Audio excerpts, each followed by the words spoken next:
आज मुंबई की 2 करोड़ वाली आबादी एक रैपिड ट्रांजिट रूट के लिए तड़प रही है। पर एक समय ऐसा था जब मुंबई में करीब $2.5 बिलियन खर्च करते हुए एक रैपिड ट्रांजिट कॉरिडोर बनाया जाने वाला था, वेस्टर्न रेलवे एलिवेटेड कॉरिडोर। ये एक प्रपोज कॉरिडोर था और आज हम इस रैपिड ट्रांजिट कॉरिडोर के बारे में जानेंगे कि इसका प्लान क्या था और आखिर ये क्यों कैंसिल हो गया। मुंबई की लोकल रेल नेटवर्क दुनिया के सबसे ज्यादा कंजेस्टेड रेल नेटवर्क्स में से एक है और सिर्फ आज नहीं बल्कि पहले से ही मुंबई की लोकल नेटवर्क के अंदर कंजेशन और ओवर यूटिलाइजेशन की समस्या रही है। आज से पहले भी मुंबई के वासियों के द्वारा एक नए रैपिड ट्रांजिट सिस्टम की डिमांड की जा रही थी। भारत सरकार ने भी मुंबई के पॉपुलेशन ग्रोथ को देखते हुए एक नए ट्रांजिट सिस्टम को प्लान किया था, पर सवाल आखिर ये था कि क्या टाइप का ये ट्रांजिट सिस्टम होगा। कई डिस्कशंस के बाद भारत सरकार को इसका जवाब मिला, जो था western railway elevated corridor. Mumbai के वेस्टर्न सबर्ब्स एक बहुत क्राउडेड रीजन में आता है और इन वेस्टर्न सबर्ब्स के एक्सटेंडेड एरियाज जो मुंबई के आउटस्कर्ट्स में आते हैं उनको मुंबई से वेल कनेक्टेड होना बहुत जरूरी था। इसलिए साल 2007 के बजट सेशन में तब के union railway minister Lalu Prasad Yadav ji के द्वारा वेस्टर्न रेलवे एलिवेटेड कॉरिडोर को प्रपोज किया जाता है। इस प्रोजेक्ट को साउथ बॉम्बे के ओवल मैदान से लेकर वेस्टर्न लाइन में विरार तक बनाने का प्लान था। 2 ट्रैक्स के साथ ये 63.27 किलोमीटर लंबा होता, जो कि एलिवेटेड और अंडरग्राउंड दोनों ही ग्रेड या हाइट्स पर बनाया जाने वाला था। दरअसल इस प्रोजेक्ट को मुंबई लोकल रेलवे पे पड़ने वाले लोड को कम करने के हिसाब से प्लान किया गया था। भारत सरकार को उम्मीद थी कि इस रैपिड ट्रांजिट कॉरिडोर से मुंबई लोकल ट्रेन्स के फर्स्ट क्लास यात्रियों को वो अट्रैक्ट कर पाएगी और ये जो फर्स्ट क्लास यात्री है, जो एलीट ट्रैवलर्स है, उनको नए एलिवेटेड रेल लाइंस पर स्विच करने में मदद होगी। इस रेल कॉरिडोर के अंदर बेहतर रेक्स का इस्तेमाल किया जाने वाला था, जिसके कारण टिकट्स की प्राइसेस नॉर्मल ट्रेन से ज्यादा होने वाली थी और इसे जॉइंट पब्लिक प्राइवेट पार्टनरशिप में बनाने का प्लान था। इस प्रोजेक्ट की टेक्निकल फीजिबिलिटी रिपोर्ट भी आ चुकी थी। साल 2012 में इस प्रोजेक्ट की बिडिंग से पहले ही वेस्टर्न रेलवे के द्वारा एक मीटिंग रखी गई, जहां पे रिलायंस इंफ्रास्ट्रक्चर और एसआर जैसी 20 बड़ी कंस्ट्रक्शन कंपनीज ने इंटरेस्ट दिखाया था इस प्रोजेक्ट को बनाने के लिए। इस प्रोजेक्ट के इनिशियल पीरियड के दौरान में भी कुछ रुकावटें नहीं आई और काफी सब कुछ स्मूथ चल रहा था, काफी पॉजिटिवली इसके बारे में चीजें बाहर थी। लेकिन फिर इस $2.5 बिलियन के प्रोजेक्ट को कैंसिल क्यों होना पड़ा, इसके पहले कुछ रीजंस थे जिनको समझने की कोशिश करते हैं। पहला रीजन था नॉन साइनिंग ऑफ एसएसए। साल 2012 में भी प्राइवेट कंपनी के साथ में प्रोजेक्ट को लेकर मीटिंग जब की गई थी, तब वेस्टर्न रेलवेज को कंपनी से बहुत अच्छा रिस्पांस मिला था। लेकिन महाराष्ट्र राज्य सरकार के साथ में ये केस नहीं था। वेस्टर्न रेलवे सेंट्रल गवर्नमेंट के अंतर्गत है, जबकि स्टेट गवर्नमेंट अपनी इंडिविजुअल है। महाराष्ट्र के स्टेट गवर्नमेंट ने इस प्रोजेक्ट को एसएसए को साइन करने में बहुत देरी की। एसएसए का मतलब होता है स्टेट सपोर्ट अग्रीमेंट। इस अग्रीमेंट के अनुसार राज्य सरकार अपनी एक कमिटमेंट देती है, जहां पे वो रेलवेज को उनके डेवलपमेंट में मदद करेगी, लैंड एक्विजिशन में उनको हेल्प करेगी, जो एफएसआई प्राप्त करने में मदद मिलेगी वो भी गवर्नमेंट लोकल ही देगी, यानी स्टेट की देगी। और साथ साथ यहाँ पर एफएसआई जिसकी मैंने बात की वो एक इंपॉर्टेंट हिस्सा था। एफएसआई का अर्थ होता है फ्लो स्पेस इंडेक्स। एफएसआई के वजह से अधिकतम एरिया के अंदर जितने भी लैंड में कोई स्ट्रक्चर बनता है वो डिसाइड होता है। बेसिकली ज्यादा एफएसआई देने की वजह से होगा ये कि रेलवे के पास में जो थोड़ी सी भी जमीन देगी गवर्नमेंट महाराष्ट्र की,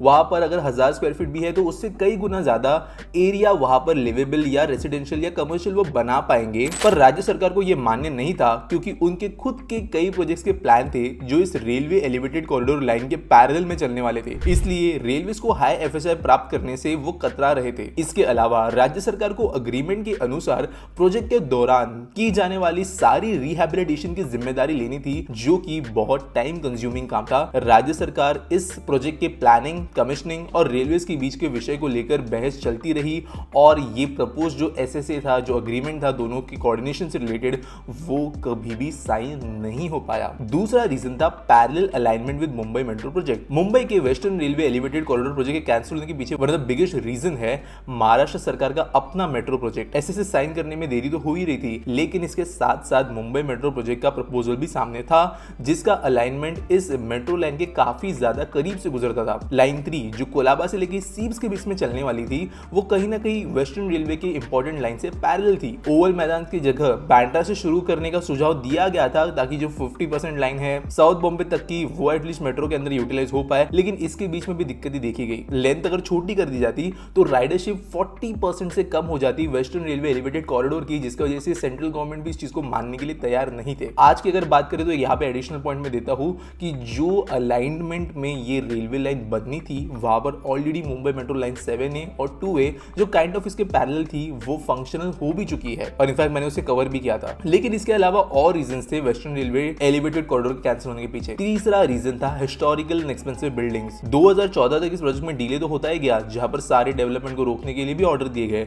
पर साल 2015 में तब की यूनियन रेलवे मिनिस्टर सुरेश प्रभु ने इस प्रोजेक्ट को इंप्लीमेंट करने का अनाउंसमेंट किया, पर अब भी पुरानी प्रॉब्लम्स वापस आ रही थी। मुंबई मेट्रो के पैरेलल रूट्स में होने वाली समस्या तो थी ही, साउथ बॉम्बे के ओवल मैदान से लेके महालक्ष्मी तक ऐसा एलिवेटेड कॉरिडोर बनाना लगभग असंभव था, क्योंकि ओवल मैदान से लेके महालक्ष्मी के बीच में कई सारी हिस्टोरिकल बिल्डिंग्स बनती और वहां पे कोई ब्रिज फ्लाईओवर बनाना जो है बहुत ज्यादा बेकार डिसीजन होता। इसके लिए उसे अंडरग्राउंड बनाने का डिसीजन लिया, लेकिन वो इतना ज्यादा एक्सपेंसिव बन जाता है स्पेशली ब्रॉड गेज रेलवे के लिए कि यहाँ पे फाइनेंशियल कॉन्फ्लिक्ट के अंदर इंटरेस्ट आने लगा। इस प्रोजेक्ट के लेंथ को छोटी करने के बाद फिर से की गई, जहां पर अंधेरी से लेकर विरार तक चली गई ऐसा कहा गया, लेकिन बात कभी आगे बढ़ नहीं पाई। अब इस प्रोजेक्ट के अंदर एक नई जान आ जाती है साल 2016 अगस्त में, जब महाराष्ट्र के नए चीफ मिनिस्टर देवेंद्र फडणवीस जी के द्वारा अनाउंस किया जाता है कि इस प्रोजेक्ट को मॉडिफाइड एसएसए या आप कह सकते हो जो अग्रीमेंट था उसके अंतर्गत अप्रूवल मिल चुका है और नीति आयोग ने भी इसे क्लियरेंस दे दिया है, यानी कि अब तक के ये सबसे ज्यादा आगे वाले फेज पर था। लेकिन इसके बावजूद 2017 दिसंबर में पूर्व यूनियन मिनिस्टर पीयूष गोयल जी के द्वारा फाइनेंशियली इस प्रोजेक्ट को अनवायबल घोषित करते हुए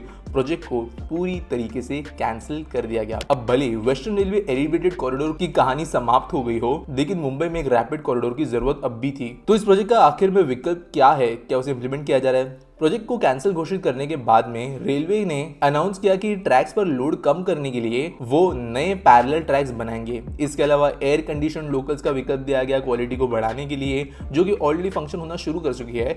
और मुंबई में एक बहुत बड़ा मेट्रो का नेटवर्क बन रहा है, जहां पर लाइन 3 जो इसके पैरेलल में चलती थी वहां पर आधा हिस्सा जो है वो सेंट्रल गवर्नमेंट का है, जबकि बाकी मुंबई की लाइन्स MMRDA या जो लोकल गवर्नमेंट है वो बना रही है। अगर लाइन सही से बन जाती तो मुंबई के अंदर जितनी कैपेसिटी की जरूरत है उसके अंदर एक एडिशन होता। लेकिन ये बात भी सच है कि एक सिंगल डायरेक्शन में ट्रैवल करती हुई 3 लाइंस बन जाती, एग्जिस्टिंग मेट्रो, एलिवेटेड कॉरिडोर और नॉर्मल मेट्रो के जरिए। एग्जिस्टिंग लोकल्स, एलिवेटेड मेट्रो और नॉर्मल मेट्रो के साथ, जो कि मेन मुंबई में जो प्रॉब्लम है ईस्ट वेस्ट टू कनेक्टिविटी का, वो सॉल्व नहीं हो पाता। इसके अलावा कहीं ना कहीं पर ये अपग्रेडेड मेट्रो ही होती है, क्योंकि इंडियन रेलवेज के अंतर्गत ये होती, मेट्रो डेडिकेटेड बॉडी के अंदर नहीं होती, जिसकी वजह से क्वालिटी इतनी अच्छी देखने नहीं मिलती। और इन रीजन की वजह से कहीं ना कहीं पर सही भी था कि इस प्रोजेक्ट को कैंसिल किया गया, लेकिन जरूरी ये था कि ये जल्दी होना चाहिए था और बाद में मेट्रो के ऊपर काम ज्यादा जल्दी शुरू होना चाहिए था। और ये उन प्रोजेक्ट्स में से आ जाता है जहां पर बहुत बड़ी चीजें हमें देखने के लिए मिल सकती थी देश के शहरों के अंदर, लेकिन वो कैंसिल हुई। और ऐसे कई सारे देश में प्रोजेक्ट्स हैं जिनके बारे में हम धीरे धीरे कवर करेंगे। उम्मीद करता हूँ वीडियो आपको अच्छी लगी होगी। चैनल को सब्सक्राइब करना नहीं भूलना। मिलेंगे अगले वीडियो में।